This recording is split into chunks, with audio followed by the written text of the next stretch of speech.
Hello friends, आशा करता हूँ आप लोग अच्छे होंगे। एंड आज की जो वीडियो का टॉपिक है वो है फैक्ट्री डिज़ाइन पैटर्न।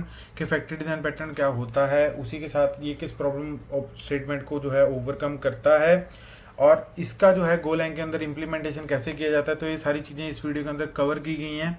तो वीडियो के साथ बने रहें, अपनी जो कुर्सी पेटी है उसको बांध लीजिए ताकि आप लोग जो है इस पैटर्न को समझ सकें। अगर किसी को ये कोड बेस चाहिए होगा तो मैं गिट रेपो जो है आपके लिए क्रिएट कर दूंगा, एंड उसका लिंक जो है वो वीडियो के डिस्क्रिप्शन में दे दूंगा ताकि आप लोग इजीली कोड को एक्सेस कर पाएँ एंड मॉडिफिकेशन जो है वो कर पाएँ। अब पहले मैं इसकी एक आप लोगों को प्रॉब्लम स्टेटमेंट बता देता हूँ कि किस प्रॉब्लम स्टेटमेंट को ओवरकम करता था। अब मान लो कि इंडिया के अंदर एक लॉजिस्टिक कंपनी है जो वो लॉन्च हुई है, नई कंपनी है, तो उसका जो प्रोडक्ट्स होंगे वो भी मार्केट में नए होंगे। एंड उसको अभी क्या है कि कोई इतने लोग नहीं पहचानते होंगे कि वो प्रोडक्ट क्या है, क्या वो हमारी सेहत के लिए अच्छा होगा कि नहीं होगा, क्या वो इन्वायरमेंट के लिए कैसा होगा। तो अभी क्या है कि वो इतनी पॉपुलर नहीं है, तो वो एक ट्रांसपोर्टेशन जो है, डिलीवरी पार्टनर जो है वो चूज़ करती है। वो क्या चूज़ करती है कि अभी बाय रोड है, मैं आप लोगों को डिलीवरी जो है पहुंचाऊंगी।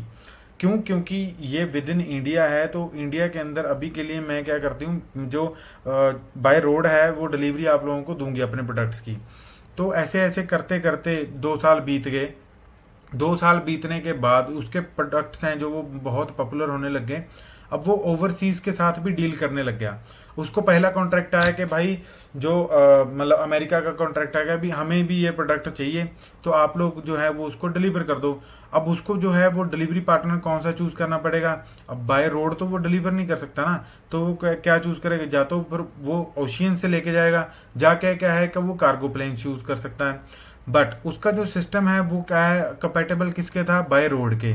अब उसको एक नया डिलीवरी पार्टनर ऐड करने के लिए क्या है, उसको टाइम भी लगेगा, कोडिंग भी करनी पड़ेगी, लॉजिक्स लिखने पड़ेंगे, मतलब टाइम कंज्यूमिंग प्रोसेस है।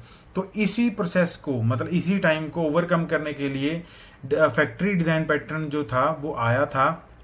अब मान लो कि वो बाय रोड के लिए सीक्वल डीबी यूज करता था, बट अभी क्या है, उसको ओशन यूज करने के लिए उसको क्या है, अपना डीबी है जो वो शिफ्ट करना पड़ गया मोंगो डीबी पे। तो अब वो एकदम से तो नहीं शिफ्ट कर पाएगा ना, उसको क्या है कि डेवलप मतलब सिस्टम जो है अपना किसी आईटी कंपनी को देना पड़ेगा एंड बोलना पड़ेगा कि भाई इसका जो डीबी है उसको चेंज कर दो। क्यों? क्योंकि जो रोड के साथ था वो मेरी इतनी डीलिंग नहीं होती थी। अब ओशियन के साथ जब मैं डील करूंगा तो मेरे को नहीं ना पता कि मेरा जो स्कीमाज हैं वो कितने बढ़ जाएंगे, एंड उसके अंदर मैं कौन कौन सा डेटा है जो वो स्टोर करूंगा।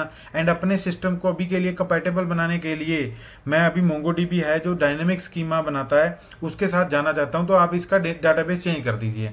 तो वो फैक्ट्री डिजाइन पैटर्न है, उसके साथ वो चीजें ईजी हो जाती हैं। अब उसमें क्या है कि आप लोगों को टाइम भी कम लगा, और आपको क्या है, सिर्फ विद इन सेकेंड्स क्या है, आप डेटाबेस जो है वो चेंज कर सकते हो। तो अभी हम इसकी इम्प्लीमेंटेशन है जो वो चेक कर लेते हैं। उसको दिखाने से पहले मैं आप लोगों को जो है फोल्डर स्ट्रक्चर से एक बारी रूबरू कराना चाहता हूँ, कि ताकि आप लोग जो है फोल्डर स्ट्रक्चर अच्छे से समझ सकें। तो यहाँ पे मैंने एक कस्टम पैकेज बनाया, डेटाबेस। डेटाबेस के अंदर मैंने क्या लिखा हुआ है, db.go एक फाइल क्रिएट की हुई है, एंड उसके अंदर मैंने जो एक्चुअल कोड है फैक्ट्री डिजाइन पैटर्न का वो किया हुआ है। तो यहाँ पे आप लोग देख सकते हैं कि फैक्ट्री एक स्ट्रक्ट मैंने यहाँ पे डिक्लेयर किया हुआ है गाइस। यही सबका बाप है। क्यों? क्योंकि आप लोग देख सकते हैं फैक्ट्री मेथड के अंदर सारे जो फंक्शंस हैं वो, उसका रिसीवर कौन है, फैक्ट्री है। सीक्वल स्ट्रक्ट के अंदर उसका बाप कौन है, फैक्ट्री है। मोंगोडीबी के अंदर उसका मतलब जो किसके साथ वो रिलेट करता है, वो फैक्ट्री के साथ रिलेट करता है। तो अभी इसके अंदर जो सबसे मतलब हाईलाइटेड चीज है वो क्या है, फैक्ट्री है। मतलब हर एक चीज किससे मतलब जुड़ी हुई है, फैक्ट्री से जुड़ी हुई है। तो फैक्ट्री के अंदर क्या है, नेम है। मतलब नेम के अंदर हम ये जान सकते हैं कि वो करंटली कौन सा डेटाबेस है वो यूज कर रहा है। उसके बाद हमें उसका क्लाइंट भी चाहिए होगा। अब अगर मोंगोडीबी होगा तो मोंगोडीबी का क्लाइंट, अगर सीक्वल का है तो सीक्वल का क्लाइंट। तो अभी मोंगोडीबी के लिए मैं क्या लाइब्रेरी यूज कर रहा हूँ, मोंगो ड्राइवर यूज कर रहा हूँ। एंड जो सीक्वल का कनेक्शन बनाने के लिए मैं कौन सा लाइब्रेरी यूज कर रहा हूँ, गो ओवर एम।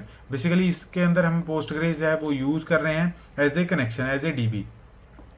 तो उसी के साथ साथ फैक्ट्री के अंदर कुछ मेथड्स होंगे जो कि ये बताएंगे कि भाई जो करंट डीबी है वो क्या है, एंड उसके कॉरेस्पॉन्डिंग उसका क्लाइंट क्या है। तो यहाँ पे उसी मेथड्स को मैंने यहाँ पे डिक्लेयर किया हुआ है, एंड उसकी जो डिक्लेरेशन है वो यहाँ पे है कि अब वो सेट नेम करेगा मतलब कि क्या, डेटाबेस का नाम सेट करेगा। अब वो किसके थ्रू हो रहा है, उसका रिसीवर कौन है, फैक्ट्री है। अब गेट नेम हो रहा है, उसका जो रिसीवर है वो कौन है, फैक्ट्री है। अब गेट मोंगोडीबी क्लाइंट है, उसका रिसीवर कौन है, फैक्ट्री है। एंड गेट सीक्वल का क्लाइंट क्या है, मतलब रिसीवर क्या है, फैक्ट्री है। तो देख सकते हैं गाइस, जो हाईलाइटेड टर्म है वो क्या है, फैक्ट्री है। मतलब ये सारी चीजें किससे रिलेट होती हैं, फैक्ट्री से रिलेट होती हैं। एंड वही सेट नेम करते टाइम पे मैंने एक पैरामीटर दिया हुआ है जिसके अंदर मेरा नाम आएगा कि कौन सा डेटाबेस है वो यूज हो रहा है। तो यहाँ पे मैंने उसको असाइन कर दिया एंड गेट नेम में उसी को ही रिटर्न कर दिया। उसी के साथ साथ जो भी मेरे को डेटाबेस क्लाइंट चाहिए होगा तो उसको मैं यहाँ पे रिटर्न कर रहा हूँ। उसी के कॉरस्पॉन्डिंग मैं उसका जो मतलब जो फंक्शन रिटर्न टाइप है वो भी चेंज कर रहा हूँ। तो अभी हम सीक्वल का अभी कनेक्टिविटी चेक कर लेते हैं कि सीक्वल का कनेक्टिविटी हम कैसे कर रहे हैं। तो सीक्वल बोलता है कि मेरे को भाई ये चीज़ें जो है रिक्वायर्ड हैं कि क्या, होस्ट रिक्वायर्ड है, यूज़र नेम पासवर्ड रिक्वायर्ड है, डीबी रिक्वायर्ड है, एंड उसके बाद पोर्ट जो है वो भी रिक्वायर्ड है, एसएसएल कनेक्शन जो है वो भी मेरे को चाहिए, और उसके बाद जो टाइम जोन है वो भी मेरे को चाहिए। होस्ट के अंदर हम क्या बता रहे हैं कि उसको इस आईपी पे कनेक्टिविटी करनी है, यूज़र नेम पासवर्ड ये है, डीबी ये है, उसके बाद पोर्ट आपको इस पे कनेक्ट करना है।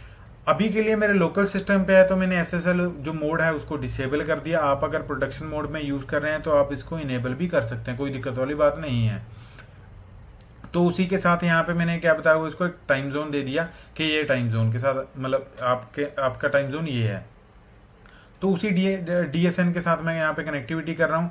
अगर उसके दौरान कोई भी एरर आता है तो यहाँ पे मैंने उसको लॉक कर रखा है, अदरवाइज मैंने सीक्वल का जो कनेक्शन है यहाँ पे रिटर्न करवा रखा है। तो अगर किसी को GoRM के बारे में समझ ना हो कि उसके अंदर CRUD कैसे करते हैं या GoRM होता क्या है, तो उसके कॉरस्पॉन्डिंग मैंने बड़े ही अच्छे से एक प्लेलिस्ट बनाया हुआ है अपने चैनल के अंदर। तो आप लोग चैनल पे ऊपर विजिट करके देख सकते हैं, अदरवाइज मैं जो लिंक है वो डिस्क्रिप्शन में दे दूंगा इस वीडियो के, तो आप वहाँ पे भी जाके देख सकते हैं, कोई दिक्कत वाली बात नहीं है। तो कॉरस्पॉन्डिंग टू मोंगोडीबी भी मैंने यही इंप्लीमेंट किया हुआ है कि कौन सा यूआरएल है जो आपको मतलब आपको रिक्वायर्ड होगा कनेक्टिविटी के लिए। अब यहाँ पे उसने उसके कॉरस्पॉन्डिंग क्या कर लिया, एक क्लाइंट बना लिया। उसी क्लाइंट के दौरान हम क्या दे रहे हैं, उसको एक कॉन्टेक्स्ट दे रहे हैं जिसके अंदर मिनिमल रिक्वायर्ड इंफॉर्मेशन होगी कि कितने टाइम तक वो उसका कॉन्टेक्स्ट है वो रिन्यू करता रहेगा। अब जब उसको कनेक्ट कर लिया उसके दौरान अगर कोई इशू आता है तो हमने यहाँ पे उसको प्रिंट करवा लिया।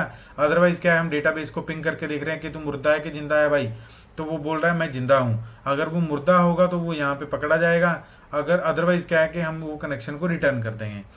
तो यहाँ पे एक मैंने फंक्शन डिक्लेयर किया हुआ है जो कि मैं main.go में कॉल कर रहा हूँ। उसके अंदर मैं क्या पास कर रहा हूँ, एक स्ट्रिंग जो है वो पास कर रहा हूँ, उसको बता रहा हूँ कि मेरे को करंटली जो डेटाबेस चाहिए वो कौन सा चाहिए, तो उसके अंदर मैं वही पास करूंगा। अगर अदरवाइज क्या है कि अगर मेरी इफ दोनों कंडीशन फेल हो जाती हैं तो मैं उसको एक रिटर्न करूंगा यहाँ पे कि क्या आपने जो डीबी का टाइप है वो गलत पास किया है, आप सही से पास करो ताकि आप लोगों को जो है उसके कॉरस्पॉन्डिंग क्लाइंट मिल सके। तो मैंने यहाँ पे डीबी सीक्वल के दौरान क्या बनाया हुआ है, सीक्वल कनेक्शन बनाया हुआ है। अदरवाइज क्या है कि मोंगोडीबी का क्लाइंट जो है मतलब कनेक्शन जो है वो यहाँ पे बन जाए। तो ये जो फाइल थी ये थी db.go। आशा करता हूँ आप लोगों को ये फाइल जो है वो समझ में आ चुकी होगी। अभी बढ़ते हैं main.go की तरफ। अभी डेटाबेस के अंदर अभी मैंने जैसे बताया गेट डीबी एक फंक्शन था, उसके अंदर मैंने जो भी आपको डेटाबेस कनेक्शन चाहिए आप यहाँ पे लिख दो, आपको मिल जाएगा। तो यहाँ पे उसका क्या आ जाएगा, एक जो फैक्ट्री मेथड्स हैं वो रिटर्न हो जाएंगे। उसी फैक्ट्री मेथड्स को हमने क्या किया हुआ है, प्रिंट डिटेल्स में मतलब उसकी डिटेल्स में गए हुए हैं। अब उसकी डिटेल्स क्या है, अब हमने उसके फैक्ट्री के मेथड एक्सेस किए कि उसका नेम क्या है वो बताओ, उसके नेम के कॉरस्पॉन्डिंग हमें जो है उसका क्लाइंट भी दिखा दो। तो अभी इसको रन करते हैं ताकि आप जो है आउटपुट जो आपको देख सकें। तो आप देख सकते हैं मेरी जो करंट डेटाबेस था वो क्या था, सीक्वल था। तो उसके कॉरस्पॉन्डिंग मेरा क्लाइंट यहाँ पे आ चुका है। अगर मेरे को मोंगोडीबी चाहिए तो मैं यहाँ पे क्या लिखूंगा, सीधा मोंगो लिखूंगा। उसके बाद अगर मैं इसको रन करूं तो आप लोग देख सकते हैं मेरा सिर्फ मोंगो का क्लाइंट जो है यहाँ पे रिटर्न हुआ है, यहाँ पे सीक्वल का कोई क्लाइंट नहीं आया। अगर आप लोगों को दोनों चाहिए तो आप क्या करो, सिर्फ यहाँ पे इसको अनकमेंट करो एंड इसको अनकमेंट करो, तो आप लोगों को क्या है दोनों कनेक्शन जो है मिल जाएंगे। तो आप देख सकते हैं यहाँ पे क्या है, आपको सीक्वल का क्लाइंट भी मिल चुका है, मोंगो का क्लाइंट भी जो है वो मिल चुका है।